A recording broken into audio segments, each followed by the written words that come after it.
ജീവിതം വഴിമുട്ടിയ അവസ്ഥയിൽ ഇനി മുന്നോട്ട് എന്തെന്നും ചിന്തിച്ച അവസ്ഥയിൽ കൃപാസനം മാതാവും തിരുക്കുമാരനും വഴി നടത്തിയ ഒരു സാക്ഷ്യമാണ് ഞാൻ ഇവിടെ പറയുന്നത്. എൻ്റെ പേര് അനു ജിജോ. ഞാൻ സെൻറ്റ് പോൾ ചർച്ച് വേഴപ്രയിൽ നിന്ന് വരുന്നു. എൻ്റെ കല്യാണം കഴിഞ്ഞിട്ട് 10 വർഷമായി സമയത്ത് എനിക്ക് 2 പെൺമക്കളായിരുന്നു.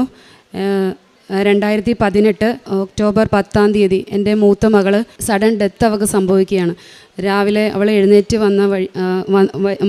വന്നു. സൈലൻ്റ് അറ്റാക്ക് ആയിരുന്നു. കൊറോണറി ആർട്ടറി എന്നാണ് ഞങ്ങൾക്ക് റിപ്പോർട്ടിലുണ്ടായിരുന്നത്. പക്ഷേ ഒരു ബുദ്ധിമുട്ടുകളോ കാര്യങ്ങളോ ഒന്നും കുഞ്ഞ് കാണിച്ചിരുന്നില്ല.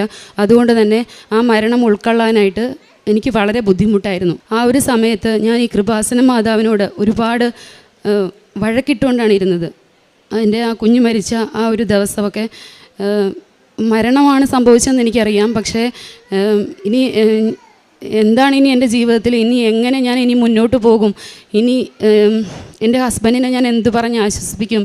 എൻ്റെ ജീവിതം ഞാൻ ഇനി എങ്ങോട്ട് മുന്നോട്ട് പോകുമെന്ന് വിചാരിച്ച് ഞാനിങ്ങനെ മാതാവിനോട് വഴക്കിട്ടും തല്ലുപിടിച്ചുമൊക്കെ ഇരുന്നു. കാരണം ഞാൻ അവസാനമായിട്ട് ഞാൻ അവളെ കൊണ്ടുവന്നത് മാതാവിൻ്റെ ഈ നടയിലാണ്. ഞാനപ്പോൾ ചോദിച്ചു, മാതാവേ, എന്നിട്ട് പോലും ഒന്ന് വിളിക്കാനുള്ള ഒരു സമയം പോലും നീ എനിക്ക് തന്നില്ലല്ലോ എന്ന് വിചാരിച്ച് തന്നെ ഞാൻ മാതാവിനോട് ഓരോന്നും പറഞ്ഞ് ഞാനിങ്ങനെ മനസ്സിൽ ഇങ്ങനെ പദം പെറുക്കിക്കൊണ്ടിരുന്നു. ആ ഒരു സമയത്ത് മാതാവ് എൻ്റെ കുഞ്ഞിൻ്റെ അവസ്ഥ എന്നെ കാണിച്ചു തരികയാണ്.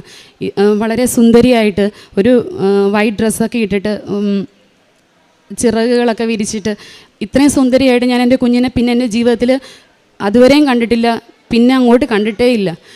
പ്രിയമുള്ളവരെ, ഞാൻ അന്ന് ആ കണ്ട ഒരു നിമിഷം മുതൽ ഈ നിമിഷം വരെ എൻ്റെ കുഞ്ഞ് എവിടെയോ സേഫാണ്, അല്ലെങ്കിൽ അവൾ എത്തേണ്ടിടത്ത് എത്തി, അവളെക്കുറിച്ച് ഞാനിനി ഒരു ടെൻഷനും അടിക്കേണ്ട എന്നൊരു മനസ്സിലൊരു ആശ്വാസം അല്ലെങ്കിൽ നിറവ് എനിക്ക് തമ്പുരാൻ തന്നു. അത് കഴിഞ്ഞ് ഇങ്ങോട്ടേക്ക് സത്യം പറഞ്ഞാൽ സഹനങ്ങളുടെ ഘോഷയാത്രയായിരുന്നു. പിന്നീട് ജീവിതം പഴയപടി തന്നെ മുന്നോട്ട് പോകുന്നു. നമുക്ക് ഓരോ കാര്യങ്ങൾ പലരെയും ഫേസ് ചെയ്യണം, പലരോടും സംസാരിക്കണം, എനിക്ക് ഓഫീസിൽ പോകണം, ജോലി ചെയ്യണം, അങ്ങനെ നമ്മുടെ കുഞ്ഞുങ്ങളെ വളർത്തണം. എല്ലാം നമ്മൾ ഫേസ് ചെയ്തേ പറ്റുള്ളൂ. പക്ഷേ ആ സമയത്തെല്ലാം ഞാൻ ഈ മാതാവിന് മുമ്പിൽ പ്രാർത്ഥിച്ചിട്ടുണ്ടെന്ന് ഞാൻ പറയില്ല. നീല മെഴുകുതിരി കത്തിച്ച് വെച്ചിട്ട് ഈ മാതാവിൻ്റെ മുമ്പിൽ ഞാൻ കരയുമായിരുന്നു. ഒരു രാത്രിയിൽ പോലും ഉറക്കമില്ലാതെ, ചിലപ്പോൾ ഉറങ്ങാൻ പറ്റാതെ ഈ മാതാവിന് മുമ്പിൽ കണ്ണീരോടെ ഒരുപാട് ദിവസങ്ങൾ ഞാനിങ്ങനെ ചെലവിട്ടുകൊണ്ടേയിരുന്നു. എൻ്റെ ജീവിതത്തിൽ പല മാറ്റങ്ങൾ തമ്പുരാൻ ഞാൻ അറിയാതെ തന്നെ എൻ്റെ ജീവിതത്തിൽ മാറ്റങ്ങൾ സംഭവിക്കാൻ തുടങ്ങി. അപ്പോഴൊക്കെയും എല്ലായിടത്തും ചെല്ലുമ്പോൾ എല്ലാവരും പറയും, അടുത്തൊരു കുഞ്ഞിനെ ആഗ്രഹിക്കുക, അപ്പോൾ നിങ്ങളുടെ ജീവിതം എല്ലാം ശരിയാവും. പക്ഷേ എന്നെ സംബന്ധിച്ച് ഒരു കുഞ്ഞെന്ന് പറയുന്നത് പറയുന്നവരോട് എനിക്ക് ദേഷ്യമായിരുന്നു, പക്ഷേ പുറത്ത് കാണിക്കത്തില്ല. എന്നാലും അതിലേറെ പേടിയായിരുന്നു എനിക്ക്. ഇനി എന്താണ് എൻ്റെ ജീവിതത്തിൽ ഇനി മാതാവ് ഇനി വെച്ചിരിക്കുന്നത്? ഇനി ഇതിൽ കൂടുതൽ ഇനി എന്തെങ്കിലും തന്നു കഴിഞ്ഞാൽ എനിക്ക് സഹിക്കാൻ പറ്റില്ല മാതാവേ. അതുകൊണ്ട് ഇനി എൻ്റെ ഒരു കുഞ്ഞ് എൻ്റെ ജീവിതത്തിൽ വേണ്ട എന്ന് തന്നെ വിചാരിച്ച് ഞാൻ മുന്നോട്ട് പോയി. പക്ഷേ എൻ്റെ ജീവിതത്തിൽ അങ്ങനെ മുന്നോട്ട് പോയിക്കൊണ്ടിരുന്നപ്പോൾ ശരിക്കും ജീവിതത്തിൽ ഒരർത്ഥമില്ലാതെയായി. അപ്പോൾ ഇങ്ങനെ ചിന്തിച്ചപ്പോൾ ഒരു കുഞ്ഞ് വേണമെന്ന പതിയെ മനസ്സുകൊണ്ട് പതിയെ ആഗ്രഹിക്കാൻ തുടങ്ങി. അങ്ങനെ ഞാൻ 2021 നവംബർ 22 ഞാൻ ഇവിടെ കൃപാസനത്തിൽ വന്ന് ഉടമ്പടി എടുത്തു. അതിൽ ഞാൻ പേടിയോടെയാണെങ്കിലും ആദ്യത്തെ നിയോഗം വെച്ചത്, മാതാവേ, എനിക്ക് ആയുസ്സും ആരോഗ്യമുള്ള ഒരു കുഞ്ഞിനെ തന്ന് അനുഗ്രഹിക്കണമേ എന്നായിരുന്നു. എന്നിട്ട് ഞാൻ അതിനൊരു ക്ലോസും വെച്ചു, മാതാവേ, പുതിയ സഹനമോ അല്ലെങ്കിൽ പുതിയ വേദനയോ ആണെങ്കിൽ എനിക്ക് വേണ്ട എന്ന് തന്നെ ഞാൻ അതിലിങ്ങനെ എഴുതിയും വെച്ചു. പ്രിയമുള്ളവരെ, ഞാൻ 2022 പ്രഗ്നൻ്റായി. പക്ഷേ 1.5 മാസം കഴിഞ്ഞപ്പോൾ ഫസ്റ്റ് സ്കാനിങ് കഴിഞ്ഞ് എനിക്ക് ബ്ലീഡിങ് ആയി. എൻ്റെ കുഞ്ഞിനെ എനിക്ക് നഷ്ടപ്പെട്ടു. അപ്പോൾ ഞാൻ വിചാരിച്ചു, മാതാവ്, എനിക്ക് നല്ലതൊന്നും ഇനി അങ്ങോട്ട് ജീവിതത്തിൽ പറഞ്ഞിട്ടില്ല, സഹനങ്ങളോടെ തന്നെ മുന്നോട്ട് പോകാൻ തന്നെയായിരിക്കും, എനിക്ക് ഇനി ഒരു കുഞ്ഞിനെ ദൈവം ആഗ്രഹിക്കുന്നില്ല എന്ന് തന്നെ വിചാരിച്ചു. ആ അബോഷനായ സമയത്ത് ഡോക്ടർ എൻ്റെ അടുത്ത് പറഞ്ഞത് ഇനിയൊരു കുഞ്ഞിനെ നീ ആഗ്രഹിക്കുന്നതിൽ അർത്ഥമില്ല. കാരണം നിനക്ക് യൂട്രസിൽ ഫൈബ്രോയിഡ് ഉണ്ട്, ഓവറിയിൽ സിസ്റ്റ് ഉണ്ട്, പിന്നെ നിനക്ക് രണ്ടാമത്തെ കുഞ്ഞിനെ ഡെലിവറി കഴിഞ്ഞിട്ടിപ്പോൾ 12 വർഷമായി. അപ്പോൾ ഇനിയൊരു കുഞ്ഞ് ഉണ്ടായാലും ഇതുപോലെയൊക്കെ തന്നെയായിരിക്കും മുന്നോട്ട് പോവുക. അതുകൊണ്ട് തൽക്കാലം നമുക്ക് ഒരു കുഞ്ഞിനെ ആഗ്രഹിക്കേണ്ട എന്ന് തന്നെ ഡോക്ടർ എൻ്റെ അടുത്ത് പറഞ്ഞു. അങ്ങനെ ഞാൻ മുന്നോട്ട് പോയി. അങ്ങനെ അത് കഴിഞ്ഞിട്ട് ഡോക്ടറിനെ കാണാനായിട്ട് ഞാൻ ഫൈബ്രോയിഡിൻ്റെ മെഡിസിൻ എടുക്കാൻ വേണ്ടിയിട്ട് ഞാൻ ഡോക്ടറിനെ കാണാൻ വേണ്ടി ചെന്നപ്പോൾ ഡോക്ടറിൻ്റെ അടുത്ത് പറഞ്ഞു, നമുക്ക് സ്കാൻ ചെയ്ത് നോക്കാം, 2 സ്കാൻ അടുപ്പിച്ച് നോക്കാം, ഇത് എങ്ങനെയാണ് മെഡിസിൻ എങ്ങനെയാണ് സ്റ്റാർട്ട് ചെയ്യേണ്ടതെന്ന് അറിയാൻ വേണ്ടിയിട്ട്. അപ്പോഴൊക്കെയും ഞാൻ എൻ്റെ ഉടമ്പടി നേർച്ച വസ്തുക്കളാണ് ഉപയോഗിച്ചുകൊണ്ടിരുന്നത്. ഉടമ്പടി തൈലം എന്ന് ഞാൻ വയറിൽ കുരിശ് വരച്ച് ഞാൻ പ്രാർത്ഥിച്ചിരുന്നു. അതുപോലെ തന്നെ തേനും ഉപ്പും ഉള്ളിലേക്ക് ഞാൻ ഉപയോഗിച്ചിരുന്നു. അതുകൊണ്ട് തന്നെ ഒരാളുടെ മുമ്പിൽ ഞാൻ കരഞ്ഞോ അല്ലെങ്കിൽ വിഷമിച്ചോ നിന്നിട്ടില്ല. ഈ അമ്മയുടെ മുന്നിൽ മാത്രമേ ഞാൻ കരഞ്ഞിട്ടുള്ളൂ.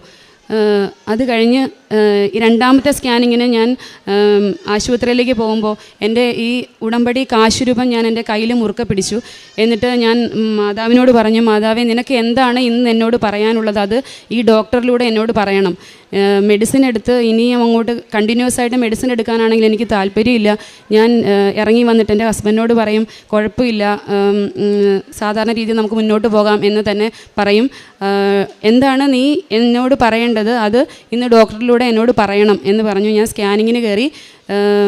ഡോക്ടർ സ്കാനിങ് കഴിഞ്ഞിട്ട് ഡോക്ടർ എൻ്റെ അടുത്ത് വന്നിട്ട് എൻ്റെ അടുത്ത് വന്നിരുന്നിട്ട് എൻ്റെ കയ്യിൽ തട്ടിയിട്ട് എൻ്റെ അടുത്ത് പറയുകയാണ്, മോളെ, നിൻ്റെ യൂട്രസ് ഒരു കുഞ്ഞിനെ ക്യാരിങ് ആവുന്നതിൽ ഓക്കെയാണ്,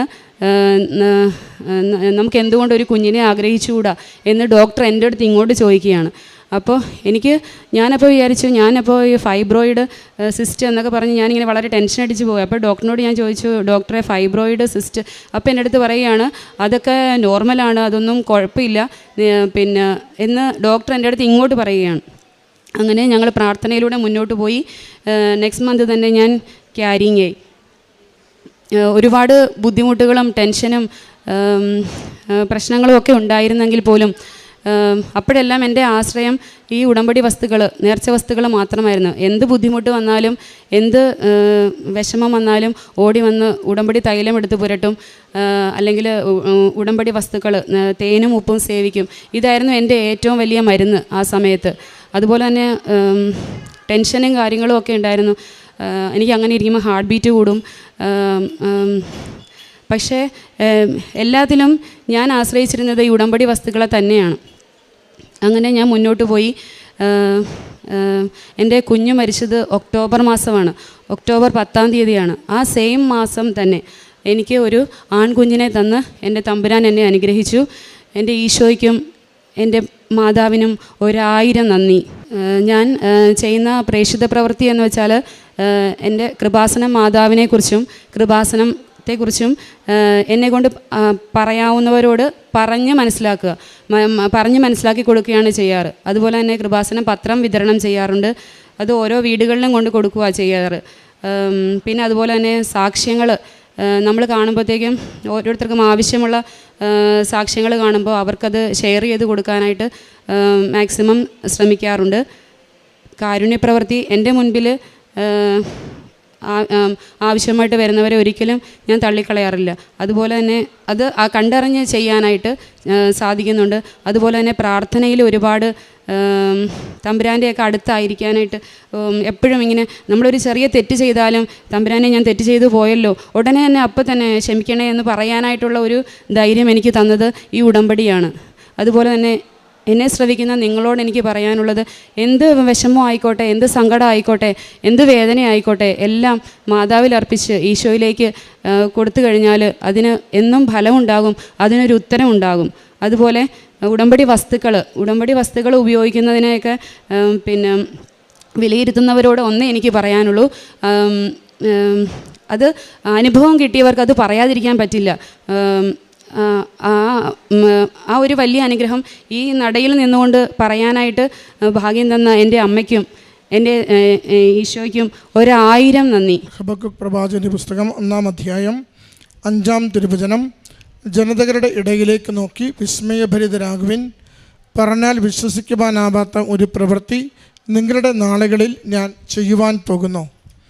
അനു ജിജോ എന്ന ഈ സഹോദരി പരിശുദ്ധ കൃപാസന മാതാവിൻ്റെ തിരുനടയിൽ ഉടമ്പടിയെടുത്ത് ജീവിച്ചതിലൂടെ ലഭിച്ച വലിയ ദൈവാനുഗ്രഹങ്ങളെ ഈ അൾത്താരയിൽ സന്തോഷത്തോടെ നന്ദിയോടെ സാക്ഷ്യപ്പെടുത്തുകയാണ്.